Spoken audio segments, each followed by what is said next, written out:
ایک مسئلہ جس کے بارے میں بہت سے لوگ غلو کا شکار بھی ہو جاتے ہیں وہ یہ ہے کہ کیا کھانے کے بعد میٹھا کھانا یہ سنت ہے؟ تو یاد رکھیے گا کہ میٹھا کھانا چاہے وہ کھانے سے پہلے ہو یا کھانے کے بعد ہو، اس کا تعلق امور عادیہ سے ہے، نہ کہ امور شرعیہ اور سنن شرعیہ سے۔ حضور اکرم صلی اللہ علیہ وسلم کو مطلقاً میٹھا کھانا پسند تھا۔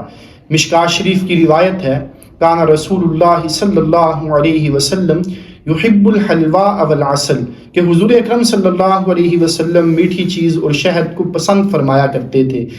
لیکن کسی بھی صحیح روایت سے یہ ثابت نہیں کہ حضور اکرم صلی اللہ علیہ وسلم کا یہ کوئی مستقل معمول تھا کہ آپ ہر کھانے کے بعد میٹھا کھایا کرتے تھے۔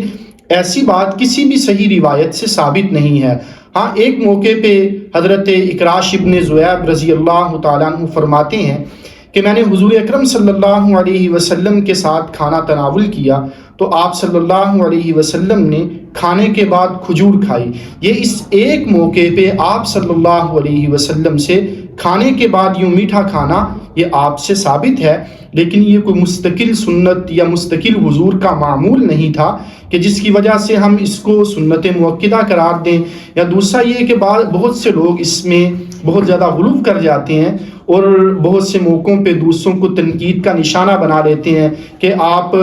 کھانے کے معاملے میں کھانے میں میٹھا پہلے کھائیں بعد میں کھائیں، یہ سنت ہے، یہ وہ، کہ دوسروں کو تنقید کرنا کسی بھی انداز میں ہو اس بنیاد پہ، تو یاد رکھیے یہ ایسی تنقید درست نہیں ہے، کیونکہ آپ صلی اللہ علیہ وسلم سے پہلی بات کہ کھانے کے بعد کھانا میٹھا یہ تو اس ایک موقع پہ آپ سے ثابت ہے کہ جس کو ہم مستقل سنن شرعیہ یا ہم مستقل اس کو سنت مؤکدہ نہیں کہہ سکتے۔ اور ویسے مطلقاً حضور کو میٹھا کھانا پسند تھا، اور یہاں تو کیفیت یہ ہوا کرتی تھی کہ مہینوں چولہا نہیں جلا کرتا تھا۔ مشکوٰۃ شریف ہی کی روایت ہے، حضرت سیدہ عائشہ رضی اللہ تعالیٰ عنہ فرماتی ہیں کہ کان یأتی علینا الشہر، کہ ہمارے اوپر مہینوں یوں گزر جایا کرتے تھے کہ ما نوقد فیہ نارا، کہ ہم مہینہ مہینہ ہمارے گھر میں چولہا ہی نہیں جلتا تھا۔ اور پوچھا کہ گزارا کیسے ہوتا تھا؟ کہا انما هو التمر والماء، کہ پانی اور کھجور ان دو چیزوں سے گزارا کر لیا کرتے تھے۔ تو یہاں تو کیفیت یہ تھی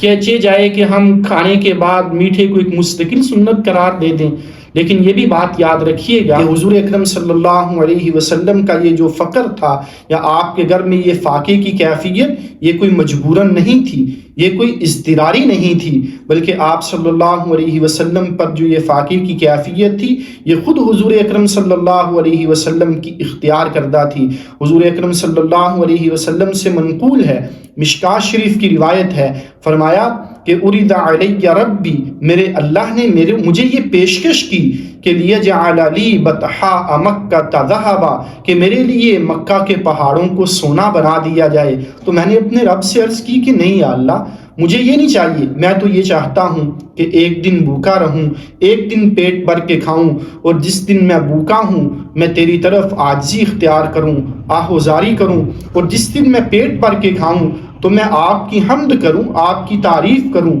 آپ کا شکر ادا کروں۔ تو آپ صلی اللہ علیہ وسلم کے ہاں جو فاقہ کی کیفیت تھی یہ کوئی آپ کے اوپر اضطراراً مجبوراً نہیں تھی، یہ تو آپ کی اختیار کردہ تھی۔ بہرحال جو مسئلہ میں عرض کرنا چاہ رہا تھا وہ یہ تھا کہ ہم کھانے کے بعد میٹھا کھانے کو ہم مستقل سنت مؤکدہ یا سنن شرعیہ قرار نہیں دے سکتے۔